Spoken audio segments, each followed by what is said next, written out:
Hello everyone, আমি মোহাম্মদ শরীফুদ্দিন। তো আজকে আমাদের ক্লাসের বিষয় হচ্ছে সিমস লজিক গেটস। তো এই পার্টিকুলার টপিকে আমরা প্রথমেই বেসিক্স অফ মসফেট নিয়ে কথাবার্তা বলবো। এরপর এনমস ইনভার্টার, সিমস ইনভার্টার এবং সিমস ইনভার্টারের ওয়ার্কিং প্রিন্সিপল এবং সিমস দিয়ে কিভাবে লজিক গেট ইমপ্লিমেন্ট করা যায় সেটা নিয়ে আমরা দেখব। প্রথমে চলো আমরা একটু মসফেট নিয়ে কথাবার্তা বলি। তো তোমরা সবাই মসফেট সম্পর্কে কিছু ধারণা আছে। মসফেট হচ্ছে একটা ভোল্টেজ কন্ট্রোল ডিভাইস যেটার হচ্ছে তিনটা টার্মিনাল থাকে। এটা হচ্ছে গেট, ড্রেন এবং সোর্স। তো চ্যানেলের উপর ভিত্তি করে আমরা মসফেটকে দুই ভাগে ভাগ করি, সেটা হচ্ছে এনমস এবং পিমস। মসফেটকে আমরা আসলে একটা সুইচ হিসেবে ব্যবহার করতে পারি, যেটা একটা স্পেসিফিক কন্ডিশনের উপর বেস করে অন বা অফ হতে পারে।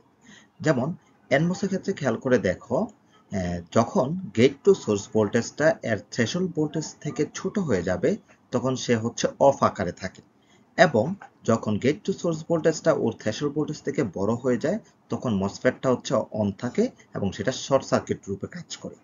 সিমিলারলি পিমসের ক্ষেত্রে খেয়াল করে দেখো, যখন সোর্স টু গেট ভোল্টেজটা এর থ্রেশহোল্ড ভোল্টেজের ভ্যালু থেকে কম হয় তখন মসফেটটা অফ, তার মানে হচ্ছে এটা ওপেন সার্কিট।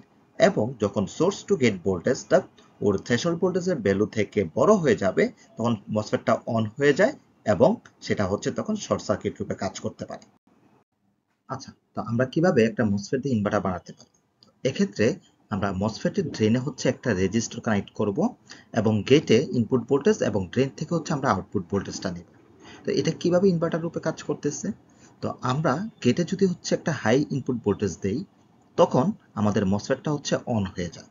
তো অন হয়ে গেলে আমাদের আউটপুটটা ডাইরেক্টলি হচ্ছে কি গ্রাউন্ডের সাথে কানেক্টেড হয়, তখন আমরা আউটপুটে হচ্ছে জিরো ভোল্টেজ পাচ্ছি। তো একইভাবে যখন আমরা হচ্ছে গেটে জিরো ভোল্টেজ দিচ্ছি তখন মসফেটটা হচ্ছে অফ থাকতেছে, তখন আমাদের ভিডিডিটা ডাইরেক্টলি হচ্ছে আমাদের আউটপুট ভোল্টেজে চলে যাচ্ছে এবং আমরা হাই আউটপুট ভোল্টেজ পাচ্ছি। তো এভাবে এটা হচ্ছে ইনভার্টার রূপে কাজ করতেছে, যে জিরো দিলে আমরা ওয়ান পাচ্ছি এবং ওয়ান দিলে আমরা জিরো পাচ্ছি। তো এই ডিজাইনটার একটা প্রবলেম হচ্ছে কি, এই যে আমরা যে এখানে একটা রেজিস্টার ইউজ করতেছি এটা আইসি লেভেলে ফেব্রিকেট করা হচ্ছে খুবই কঠিন। আচ্ছা, তো আমরা হচ্ছে রেজিস্টরের পরিবর্তে একটি অ্যাক্টিভ লোড ব্যবহার করার মাধ্যমে ইনভার্টার ডিজাইন করতে পারি। তাহলে মসফেটটা দেখো, ড্রেন এবং গেট ভোল্টেজকে অলওয়েজ কানেক্ট করে রাখা হয়। এক্ষেত্রে আমরা যদি ড্রেনে 5 ভোল্ট অ্যাপ্লাই করি তাহলে গেটও 5 ভোল্ট পেয়ে যাচ্ছে। তাহলে এক্ষেত্রে গেট টু সোর্স ভোল্টেজের মানটা অলওয়েজ থ্রেশহোল্ড ভোল্ট থেকে বড় হচ্ছে, তো এটা হচ্ছে অলওয়েজ অন থাকতেছে। এটার যে অন রেজিস্ট্যান্সটা থাকে সেটাই হচ্ছে আমরা লোড হিসাবে অ্যাপ্লাই করতে পারি। তাহলে এই ডিজাইনটার আবার হচ্ছে দুইটা প্রবলেম আমরা পাই। সেটা হচ্ছে কি, যখন আমি হচ্ছে ইনপুটে জিরো দিচ্ছি তখন তো এই মসফেটটা অফ, তখন কোনো পাওয়ার ডিসিপেশন হয় না। বাট যখন আমি ইনপুটে হাই ভোল্টেজ দিব তখন কিন্তু এই মসফেটটা অন হয়ে যায়। অন মানে কি, তখন এটা শর্ট সার্কিট হয়ে যাবে।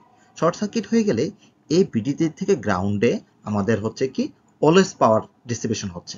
তার মানে কি, এই যে 50% টাইম আমরা হচ্ছে কি পাওয়ার ডিসিপেশন হয়ে যায়। আরেকটা প্রবলেম যেটা হয়, আমরা জানি এনমস এর ক্ষেত্রে এনমস হচ্ছে আমাদের গুড জিরো পাস করে, কিন্তু এটা হচ্ছে ব্যাড ওয়ান। তো কি হয়, যে আমরা যদি এখানে বিডিডি থেকে হচ্ছে আউটপুট ভোল্টেজে যাই সেখানে হচ্ছে বিটি পরিমাণ ভোল্টেজ ড্রপ হয়ে যায়। তাহলে আমরা আউটপুটে অলওয়েজ কখনোই বিডিডি ভোল্টেজ পাবো না, বিডিডি মাইনাস বিটি ভোল্টেজটা পাবো। আচ্ছা, তো এবার আসো আমরা সিমস নিয়ে একটু কথাবার্তা বলি। তো সিমস হচ্ছে কমপ্লিমেন্টারি মেটাল অক্সাইড সেমিকন্ডাক্টর, এটার হচ্ছে সংক্ষিপ্ত ফর্ম। তো সিমস এর ক্ষেত্রে আমরা যেটা করি, তোমার পিমস এবং এনমসকে একসাথে ফেব্রিকেট করে আমাদের সিমস আমরা বানাই। তো সিমস আমাদের সুবিধাটা কি, সিমসের ক্ষেত্রে হচ্ছে আমাদের স্ট্যাটিক পাওয়ার ডিসিপেশনটা খুবই কম হয় এবং আমরা হাই ভোল্টেজ সুইং এখান থেকে পেতে পারি।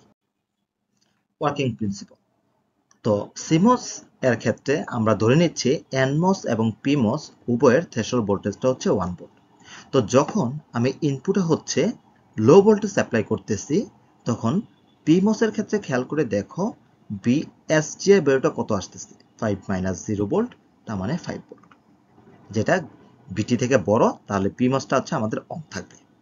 ঠিক সেম ভাবে এনমস এর ক্ষেত্রে দেখো বিজিএস এর ভ্যালুটা তোমার 0 মাইনাস 0, তার মানে হচ্ছে 0 ভোল্ট, তাহলে এটা হচ্ছে লেস দেন বিটি, তাহলে এটা হচ্ছে আমাদের অফ থাকবে। তাহলে এই যে আমরা আউটপুটে 5 ভোল্ট পাবো।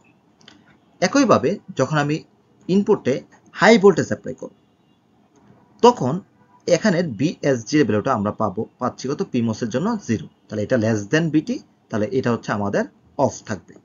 একইভাবে যখন আমি হচ্ছে এনমস এর জন্য বিজিএস এর ভ্যালুটা বের করতে যাচ্ছি, তখন এটা মানটা আমরা পাচ্ছি 5 ভোল্ট, এটা হচ্ছে বিটি থেকে বড়, তাহলে এই এনমসটা আমাদের অন থাকবে। আচ্ছা, তো সিমোস এর ক্ষেত্রে আমরা দেখলাম যে একই টাইমে হচ্ছে হয় এনমস অন থাকবে না হয় পিএমওস অন থাকবে, একই সাথে দুইটা কখনো অন হয় না। তাহলে সাপ্লাই থেকে আমাদের গ্রাউন্ডে কোনো হচ্ছে ডাইরেক্টলি পাথ নেই, তাই এখানে স্ট্যাটিক পাওয়ার ডিসিপেশনটা খুবই কম হয়। আচ্ছা, তো সিমোস দিয়ে কিভাবে আমাদের লজিক সার্কিট ইমপ্লিমেন্ট করা হয় সেটা আমরা একটু দেখি। তো এক্ষেত্রে আমাদের দুইটা নেটওয়ার্ক থাকে, একটা হচ্ছে পুল আপ নেটওয়ার্ক এবং পুল ডাউন নেটওয়ার্ক। তো পুল আপ নেটওয়ার্ক এটাকে আমরা হচ্ছে পিমোস দিয়ে ডিজাইন করি, এবং পুল ডাউন নেটওয়ার্ক এটাকে আমরা হচ্ছে এনমোস দিয়ে ডিজাইন করি, এবং দুইটার একটা কমন ইনপুট পয়েন্ট থাকে। তো দুইটা মেইন ইম্পর্টেন্ট কথা তোমরা মনে রাখবা, যে কখনো যদি আমরা আমাদের এন্ড অপারেশন করতে চাই, এখানে যে এনমোস গুলো আছে এই এনমোস গুলোকে আমরা হচ্ছে সিরিজে কানেক্ট করব, আর পিমোসটাকে আমরা হচ্ছে প্যারালি কানেক্ট করব। আর যদি আমরা অর অপারেশন করতে চাই তখন আমরা এনমোস গুলোকে প্যারালি কানেক্ট করব আর পিমোসটাকে সিরিজে কানেক্ট করব। আর মনে রাখবা সেটা হচ্ছে যে এখানে যে আমরা আউটপুট পাই, আউটপুটটা হচ্ছে অলওয়েজ কমপ্লিমেন্টারি ফর্মে থাকে। তো এখন আমরা হচ্ছে একটা ন্যান্ড গেট ডিজাইন করব। তাহলে এক্ষেত্রে খেয়াল করে দেখো, আমাদের যে পুল আপ নেটওয়ার্কটা আছে সেটার আমরা পিমোস গুলোকে হচ্ছে প্যারালি কানেক্ট করেছি, এবং পুল ডাউন যে নেটওয়ার্কটা আছে সেটার এনমোস গুলোকে আমরা হচ্ছে সিরিজে কানেক্ট করেছি। তো এটা কিভাবে ন্যান্ড গেট রূপে কাজ করতেছি সেটা যদি আমরা একটু দেখি, তাহলে এক নাম্বার কেসের ক্ষেত্রে খেয়াল করে দেখো, আমি যখন ইনপুটে 0 0 দিচ্ছি তখন এনমোস গুলো হচ্ছে অফ থাকতেছে আমাদের, আর পিমোস গুলো হচ্ছে আমাদের অন থাকতেছে। তো এক্ষেত্রে আমাদের সাপ্লাই ভোল্টেজটা হচ্ছে আমাদের আউটপুটে ডাইরেক্টলি চলে যাচ্ছে, তো সেক্ষেত্রে আমরা হচ্ছে কি আউটপুটে 1 পাবো। তো এবার যদি আমরা একটু দেখি যে আমরা যদি বি কে 1 করে ফেলি তাহলে কি হচ্ছে, বি কে যদি 1 করি তাহলে হচ্ছে এটা অন থাকবে আর এটা তখন অফ হয়ে যাবে। তো এক্ষেত্রেও আমাদের সাপ্লাই ভোল্টেজ এ হয়ে ডাইরেক্টলি আমাদের আউটপুটে চলে যাচ্ছে, তাহলে এক্ষেত্রেও আমরা হচ্ছে কি আউটপুটে হাই ভোল্টেজ পাচ্ছি। 3 নাম্বার কেসে যদি আমরা একটু খেয়াল করে দেখি, তা আমরা হচ্ছে এ কে 1 করতেছি এবং হচ্ছে বি কে 0 করতেছি। তাহলে এক্ষেত্রে খেয়াল করে দেখো, আমাদের যদি এ কে 1 করি তাহলে এই এনমস অন, এটা অফ, এক্ষেত্রে এটা অফ, এটা অন, তাহলে আমাদের আবার সাপ্লাই ভোল্টেজটা বি হয়ে আমাদের আউটপুটে চলে যাচ্ছে, তাহলে এক্ষেত্রেও আমরা হচ্ছে আউটপুটে হাই ভোল্টেজ পাবো। কিন্তু যখন আমি হচ্ছে এ এবং বি দুইটাকে আমি 1 করে দিচ্ছি, এ এবং বি কে আমরা যদি 1 করে দিই তাহলে এও অন, বিও অন, কিন্তু পিমোস গুলো হচ্ছে আমাদের অফ হয়ে যাচ্ছে। তো এক্ষেত্রে আমাদের আউটপুটটা ডাইরেক্টলি গ্রাউন্ডের সাথে কানেক্টেড হয়ে যাচ্ছে এবং আমরা হচ্ছে 0 ভোল্টেজ পাচ্ছি। এইভাবে সে হচ্ছে কি ন্যান্ড গেট। তো এখন হচ্ছে আমরা একটা নর গেট ইমপ্লিমেন্ট করে দেখব। নর গেট হচ্ছে a প্লাস বি বার, যেহেতু এখানে হচ্ছে অল লজিক আছে তাই আমাদের পুল ডাউন নেটওয়ার্কে আমরা হচ্ছে কি এনমোস গুলোকে প্যারালি কানেক্ট করব, আর সিমিলারলি পুল আপ নেটওয়ার্কে আমরা পিমোস গুলোকে হচ্ছে সিরিজে কানেক্ট করব। তো এটা ট্রুথ টেবিলটা তোমরা হচ্ছে বিভিন্ন ইনপুটের জন্য বসে একটু বাসায় চেক করে নিও। আচ্ছা, তো এখন আমরা কিভাবে একটা এন্ড গেট ইমপ্লিমেন্ট করা যায় সেটা একটু দেখবো। তাহলে দেখো এখানে দুইটা হচ্ছে এনমোস সিরিজে কানেক্টেড আছে, তার মানে এটা হচ্ছে একটা ন্যান্ড গেট রূপে কাজ করতেছে, ন্যান্ড গেট। তো এই ন্যান্ড গেটের সাথে যখন আমরা একটা নট গেট লাগাবো তখন আমাদের আউটপুটটা হয়ে যায় দেখো এ বি ডাবল বার, যেটা হচ্ছে এ বি এর সমান, তার মানে এটা একটা এন্ড গেট ইমপ্লিমেন্ট করেছে।